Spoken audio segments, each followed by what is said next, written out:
In a kingdom ruled by holy light, a forgotten darkness begins to awaken. The truth hidden beneath the church may destroy the kingdom itself. The Veil of Astra.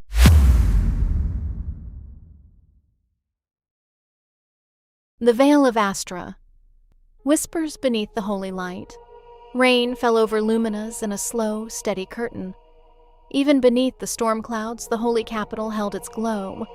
Golden light spilling from the sanctum of Astra's high windows. Cathedral bells drifting through the wet streets. As merchants hauled open their stalls and adventurers ducked into the Western District taverns to dry out. Luminas was a city built on light. That was not a metaphor, or not only one. The sanctum's founders had raised the cathedral over a natural vein of orite, a mineral that channeled and amplified divine magic, found nowhere else in the known world. The church had built everything else on top of that fact, layer by layer, over 3 centuries. The cathedral, the city walls, the guild licensing system, the holy tithes, the Sisters of Astra trained from girlhood to serve as healers, mediators, and living proof that Astra's grace touched all who walked in her light. It was a good story. Most people believed it without thinking too hard. Inside the church, the world felt quieter and different, in a way Alexis couldn't quite name. She stood at a patient's bedside in the infirmary, pressing a fresh bandage along the length of a wound that had already started to close. Golden light seeped from her fingertips, less like effort, more like breathing, and the torn skin knit itself together beneath her touch. The man opened his eyes. "Thank you, Sister Alexis." His voice was rough, grateful. "Get some rest," she said, and meant it. He was asleep again before she turned away. The infirmary moved around her in its usual rhythm. Priests carrying medicine between rows of beds, younger sisters filling bowls with healing water, adventurers wincing through the aftermath of whatever had found them beyond the kingdom walls. Alexis had worked through it 100 mornings just like this one. She was good at it, faster with a bandage than most, and her healing magic was stronger than it had any right to be for someone her age and her rank. Head Sister Marin had noticed years ago. She'd called it a gift. She'd also made sure Alexis stayed in the infirmary. But her mind kept drifting, to the silver-haired mage, to Cyrus. She wasn't sure when it had started. That low, persistent unease whenever he was nearby. Not fear, exactly. Something older than that. As though some part of her recognized him from a place she couldn't remember. She'd been raised inside the church's walls since she was 6 years old. She had no before to remember. And yet, the infirmary doors swung open, heavy boots on stone. Alexis turned to find Cale Draven standing in the entrance, rain still dripping from the shoulders of his cloak. He was a big man, broad through the shoulders, with the kind of stillness that came from years of knowing he was the most dangerous thing in any given room. He led the Azure Fang Guild on paper, though Alexis suspected the guild ran itself, and Cale simply stood in front of it. Lena flanked him, already looking bored with the errand. She was the opposite of Cale in nearly every visible way.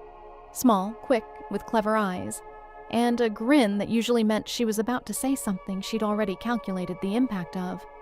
She wore her daggers the way other people wore jewelry, naturally as part of herself, never called attention to. Cyrus stood just behind them, silent.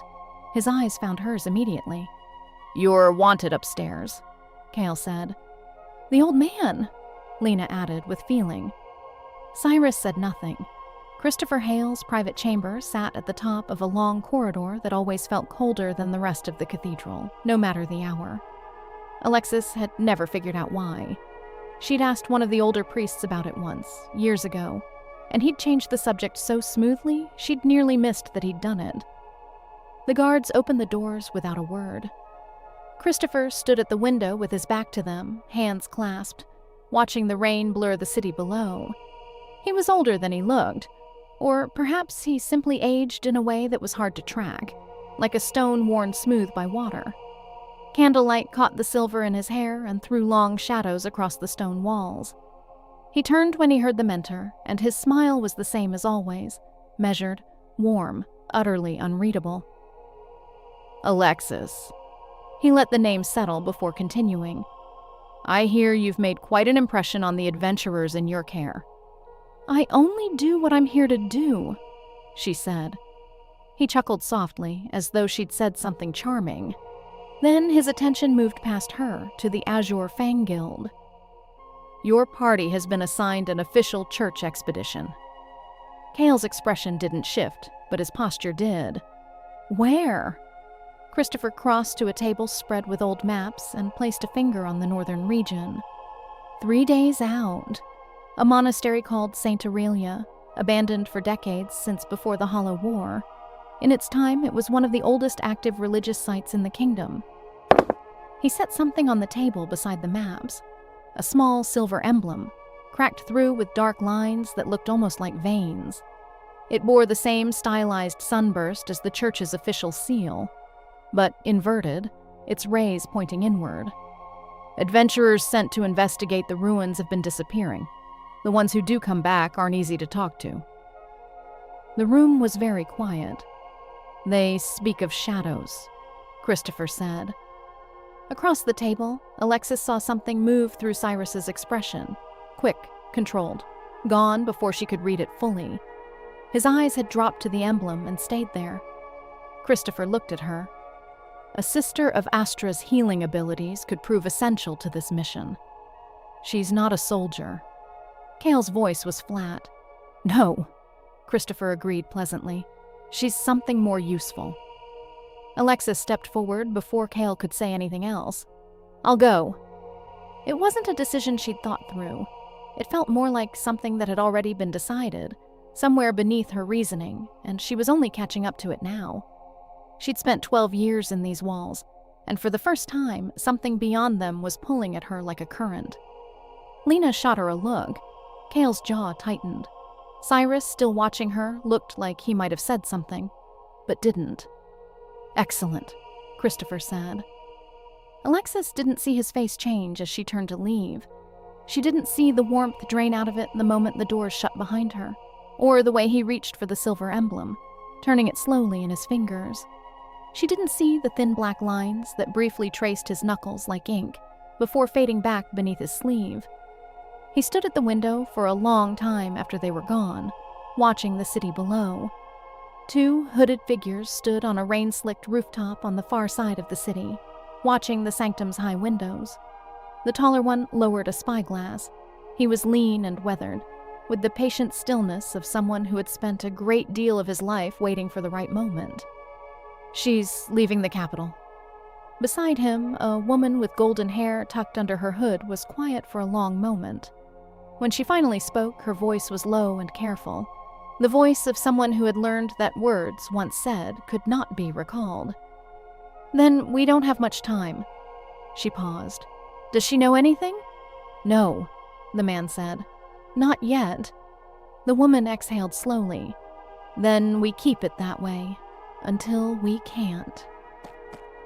The Azure Fang Guild left through the northern gates the following morning, the city's massive walls shrinking behind them as the road opened into forest and sky. Luminas looked different from the outside, smaller somehow and more fragile.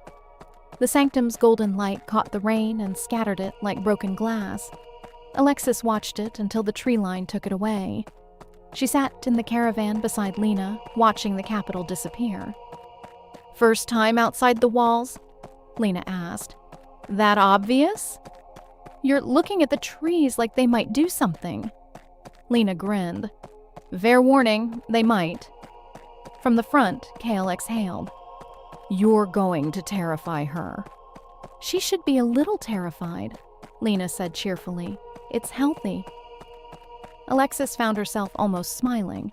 She'd met Lena 3 weeks ago when the Azure Fang Guild had come to the infirmary after a rough contract in the southern marshes.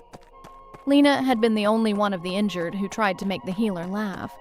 Alexis hadn't managed it at the time, but she'd thought about it afterward. How long have you 3 worked together? She asked. Lena considered. Cale and I about 4 years. Cyrus joined. She glanced toward the back of the wagon. 8 months ago.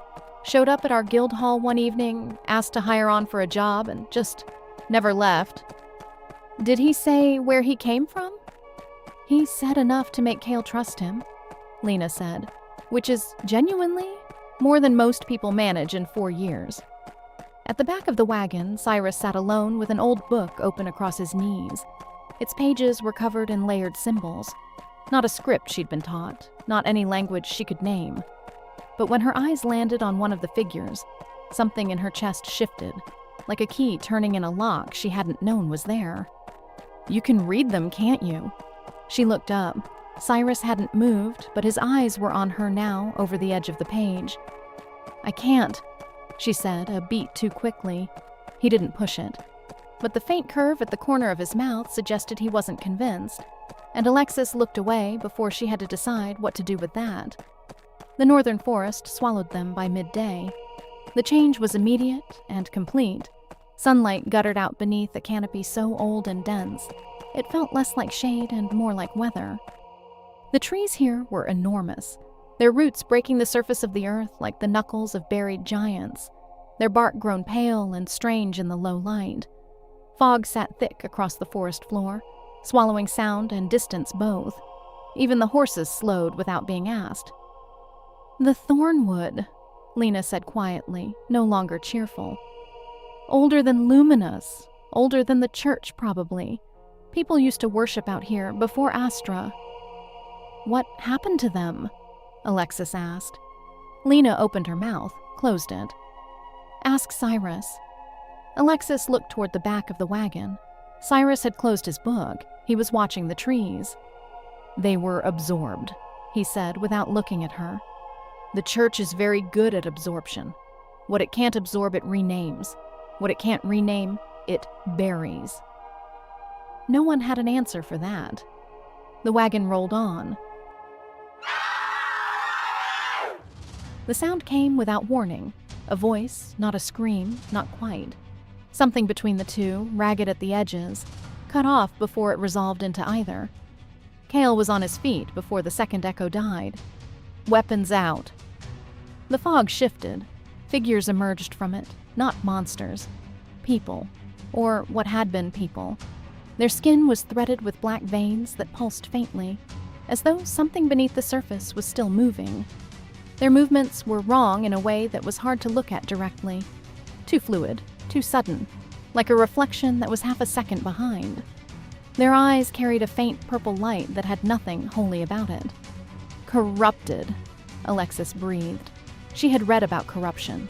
Every sister of Astra trained to recognize it, to understand what it meant. Dark magic, uncontrolled, consuming the host from the inside out. She had read about it in texts locked in the church's lower archives, which she was not technically supposed to access and had accessed anyway, because she had been 15 and curious, and the lock was not as complicated as the librarian believed. Reading about it and seeing it were different things entirely. One of the figures lurched forward with sudden, violent speed. Cale caught the attack and redirected it, his blade flashing. "Alexis, now!" She raised her scepter. Holy light erupted outward in a wide arc. Not the gentle warmth of healing, but something sharper, a command rather than a comfort. The corrupted figures screamed, a sound like tearing fabric, as black mist boiled out of them and rose into the air. It didn't dissipate. She had just enough time to register that the darkness was moving toward her, before the world erupted purple. Cyrus stepped between her and the shadow. Dark energy coiled around his arm, sharp, disciplined, entirely unlike the corrupt mist that had the quality of something hungry. His was controlled the way a blade was controlled. When he closed his fist, the shadow came apart like smoke and wind. Silence settled over the forest. Alexis stared at the fading traces of light on his hand. Dark magic. Not corruption. Not some hedge wizard parlor trick. Real, practiced, cultivated dark magic. The kind the church taught was impossible to wield without losing yourself to it. She could feel the weight of it from where she stood, the same way she could feel sunlight on her skin. A pressure, a presence, something that registered in her bones before her mind caught up. Even Cale had taken a step back. Alexis wasn't sure if that was trust or something more complicated. Cyrus was watching the last wisps of shadow dissipate. His expression was controlled, but something had slipped through at the edges. a tiredness maybe, or something that had been waiting a long time to be seen. "What are you?" Alexis asked quietly. He was still for a moment. Then he turned to look at her, and for the first time since she'd met him, she couldn't find anything guarded in his face. "Someone the church would not allow to exist," he said. She thought about the texts in the lower archives, the chapters on the Hollow War, the pages that had been cut out. "Have they tried?" she asked. Something moved behind his eyes, more than once. Thunder rolled through the canopy above them, long and low, as if the forest were turning over in its sleep. In the sanctum of Astra, Christopher Hale stood at his window and watched the rain thin to mist. He was thinking about the monastery, about what was buried beneath it, not in the ground, but in record, in memory, in the careful architecture of what the church chose to remember and what it chose to let go dark. He had been managing that architecture for 31 years. He was, by any measure, very good at it. He thought about the girl. He thought about what she was going to find. He was still smiling when he turned away from the window, but it was the smile of a man reviewing a plan that had cost him something. A smile made of patience and old decisions, and the particular quiet of a person who has long since stopped asking whether what he was doing was right, and only asks whether it will work. He believed it would. He built it to.